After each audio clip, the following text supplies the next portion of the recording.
The 10 working principles for a healthy society. You're the only you in the history of the world. And I guess with that, I think comes some responsibility to be the best you that you can be. So if you're not really interested in making change, then you don't need to listen to this right now. Come back to it sometime when you do want to make the change, or tell somebody that does want to make a change to listen to it. But if you want to be a better you, then you do want to listen to this. And I can tell you right now, a simple test to determine whether you're ready for change or not, because there are 4 stages for readiness and change. 4 stages for readiness with regard to change. Stage number 1 is when you're doing it because some authority makes you do it. You get in a fight and you get arrested for disturbing the peace. So you go to court and the court says, well, I'm going to order you into a 12-week anger management program. And you're rolling your eyes and, oh, yeah, fine. Beach paying a fine. So, okay, I'll go. What's the chance that somebody in that circumstance is going to really improve their temper? Probably not very good. They're not motivated. They don't want to be there. They can go in there and sit there and cross their arms, lean back in their chair for their hour, 12 weeks in a row. They fill the square, check the box, they're out of there. They're not motivated to learn. They're not a sponge soaking up information. They're just there because they were ordered to be. Okay, that's stage number 1.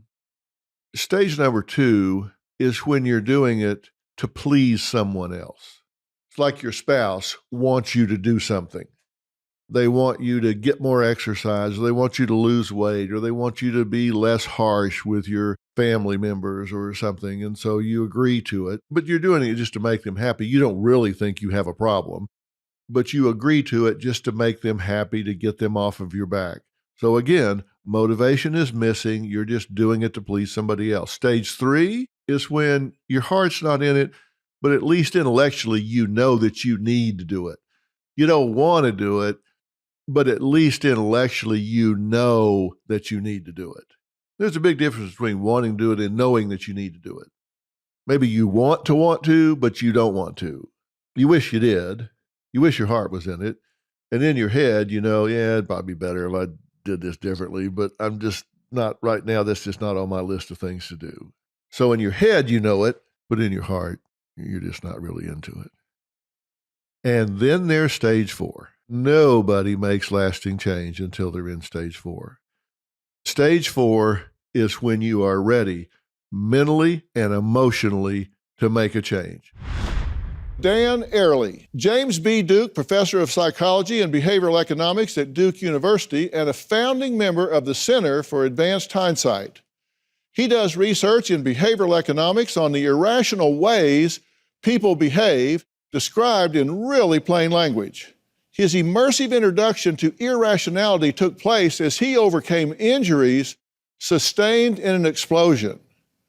Now, during a range of treatments in the burn department, he faced a variety of irrational behaviors that were immensely painful, yet persistent. He began researching ways to better deliver painful and unavoidable treatments to patients. Now, Ariely became engrossed with the idea that we repeatedly and predictably make the wrong decisions in many aspects of our lives, and that research could help change some of these patterns. You really get at the heart of this in such creative ways, and I've been excited to talk about this because the rationality and irrationality of decision-making is so outcome determinative in people's everyday lives. It's outcome determinative in what they have for lunch, where they shop, what they buy, but it's also outcome determinative in terms of their lives, what the sum total of their lives are. And I've said to people that follow me many times that since I was 12 years old, I have been fascinated with why people do what they do and don't do what they don't do.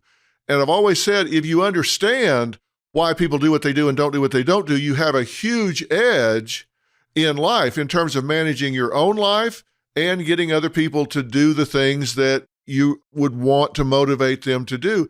You really break that down and get to the heart of it. And I believe that most people think they make decisions when in fact they're having decisions made for them, by the advertising machine, the marketing machine, people that make forms. And I really want to get into that and talk about it because you've done such a creative job at breaking it down so people understand it. I don't know, maybe people say, why do you do that? Well, it's just because. It's the way it's always been done. I've talked to people who will do something twice and say, that's just the way we've always done it. You've just done it twice. What are you talking about? But they default to a comfort zone because they've done something once, twice, three times, and they have no idea why. It's just, that's just the way we've always done it. Why do we accept that? Yeah, so you've basically kind of captured, I think, the basic lesson of social science. And the basic lesson of social science is that when we make decisions, we think they come from us, but they come from the environment. And the thing to understand is that the environment is not really designed to help us make better decisions. So imagine as a metaphor, a person walking down the street. Every coffee shop wants them to buy coffee and a donut. Every app on their phone wants them to spend time on that app right now. Right. So we are walking around, and other things in our environment want our time, our money, and our attention. And who is there to fight for our long-term wishes? Basically nobody. You know, if you ask the question of who cares about your long-term well-being, maybe it's your significant other. Maybe if you believe in the government, you will say the government. But the reality is that most of life we are surrounded by other entities that control the environment and therefore change our decisions. So think about something very simple, like you go to the supermarket. And maybe you prepare and you bring a shopping list. And that's your plan of action. But the supermarket also has a plan. And their plan is different than yours. And right. Guess what? They control the environment. They decide what's at the eye level. They decide what's at the end of the aisle. And because of that, we end up making their decisions more often than we would like. So, and you also mentioned this idea that it's not just about science, it's about our personal lives. And one of my hopes is that we would all become scientists of our own lives, right? We're all the architects of our homes, of our kitchens, of our desks. What are the things that we could do to change the environment to get better outcomes? So the design of the environment is crucially important. And you know, you can even think about refrigerators. So actually, can I ask you a few personal questions? You bet. Go. Okay. In the last month, have you eaten more than you think you should? Every day. I'm totally transparent. I'll tell you anything you want to know. Have you slept less than you think you should? Every night. Okay. We can talk about washing hands every time you leave the bathroom. We can talk about taking medications regularly, having safe sex, all of those things. And the reality is that when we look at those, we should all admit that we fail a lot. Yes. We fail a lot. And there was this very, very sad study that asked the question of how many people, what percentage of Americans die too early because they've made bad decisions. And the results show that this number is increasing all the time. About 100 years ago, it was less than 10%. Now it's more than 40%. Wow. What happened? Are we becoming because dumber? of bad decisions. That's right. And the question is why? Are we becoming dumber? The answer is no. What is happening is that the environment is becoming better at tempting us.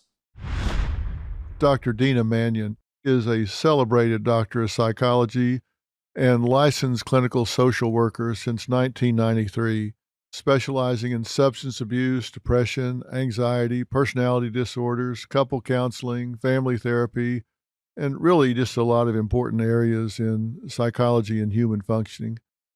Is there a point that you believe we should start teaching these kids how to cope with anxiety, depression, stress, cyberbullying, these issues as part of the curriculum in school? Definitely. I mean, I think, cognitive behavioral therapy, even though I practice from an eclectic point of view. I believe that cognitive behavioral therapy is the most researched therapy. It's probably the easiest to understand and to put into practice because it's very, systematic in terms of how it works. But to change your thinking about something and not just act on your feeling, but to actually check it, make sure that it's not distorted in some way, hear what some other, possibilities are, and start to really look at, is this just me and the way that I feel? Is this something that, like you said, is something that needs to be pursued and dealt with? And I think that we just need to teach our children how to gain skills to cope with adversity, prejudice, bullying, all of these things, being offended, and that it doesn't make it right, but it teaches them how to cope with it, whether that's making the complaint or whether that's dealing with it, onto themselves or whether it's addressing it or whatever it is. I think to give them some skills other than just call somebody out on social media and try to get them canceled. I had the opportunity to testify before a bipartisan committee of Congress on the reauthorization of the Elementary and Secondary Education Act. And it was dealing with, or how to deal with, cyberbullying. One of the things that I heard the administration say is that this is not our job.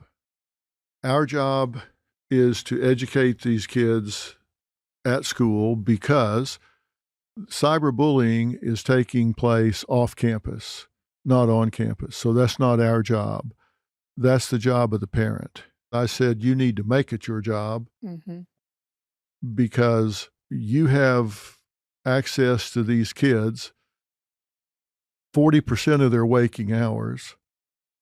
Most of these relationships are formed at school, and there was a time when you could leave school and leave the bully behind. The bullying took place on the bus dock, it took place behind the gym, it took place in the cafeteria, and when the student went home, they were safe. Now, the cyberbully can follow them home, and the parent thinks they're back there in their bedroom doing their homework when in fact they're on some chat group or whatever from school with people saying, we hate you, you're ugly, kill yourself. And too often, it has happened that they go back there and find their child, boy or girl, 7th or 8th grade, hanging themselves in their closet, dead. I've had many a story that I've had to do on the show where they've shot themselves or hung themselves. And I'll never forget one mother, not 50 feet from here, her son shot himself in the face.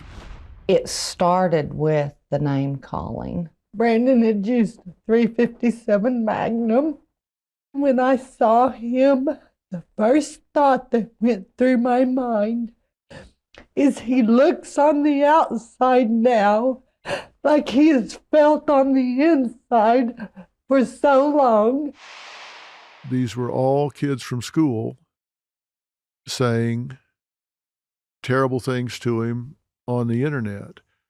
And I think, again, the schools can help so much if we can teach kids the early warning signs of anxiety, depression, stress, learned helplessness, interpersonal violence. You get these kids in 7th or 8th grade and they get in these relationships and think, oh my God, I'm loved so much because he's calling me 50 times an hour. They don't realize this is early warning signs of abuse here. You need to spot this and recognize it, and how to deal with a bully, how to defuse a bullying situation, bystander responsibilities when there are bullying situations, how to cope with these things.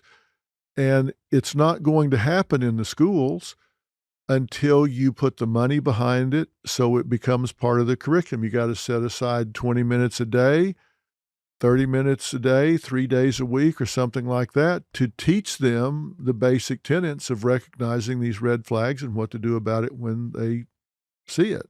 Sometimes I've got to give myself what I wish I could get from somebody else. Mm-hmm. And that's why I like question number 9, because sometimes you look and take stock, and sometimes you need to look at yourself in the mirror and give yourself what you wish you get from somebody else. You got to look in the mirror and say, hey, I'm proud of myself as a father. I'm proud of myself as a husband. I'm proud of myself as a contributing member of society. And if you don't get it where you wish you get it, you got to give it to yourself till you get it from somewhere else. And you say, Doc, you use a couple of words, decide and choice.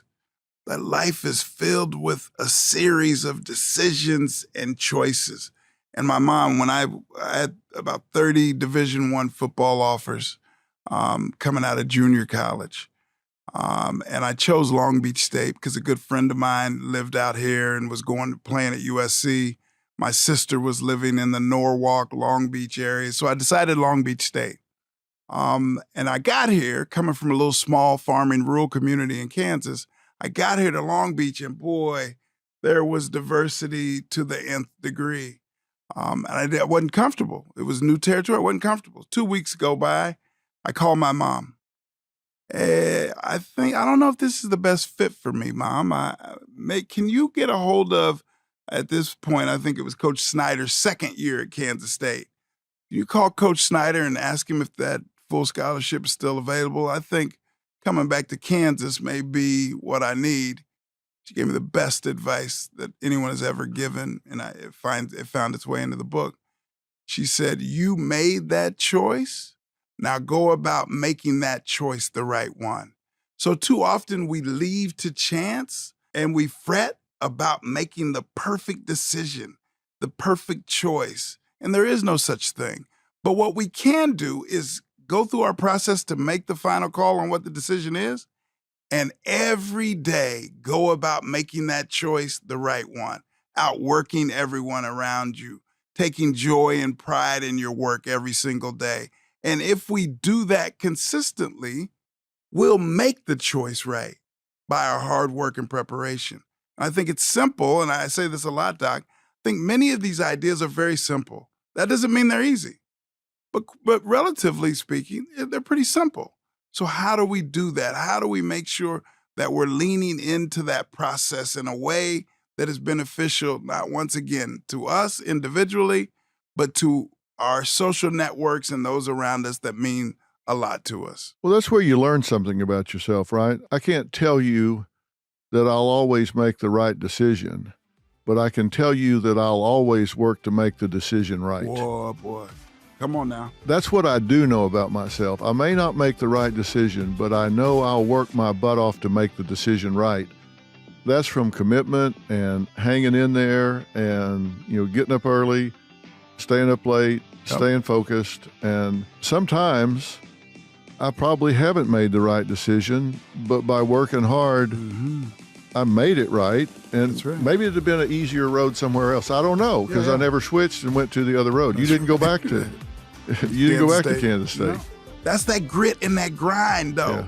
Every day, if I hit the floor and I say I'm going to dedicate to grinding forward and move with a level of grit and perseverance that will be unmatched, I'll be okay.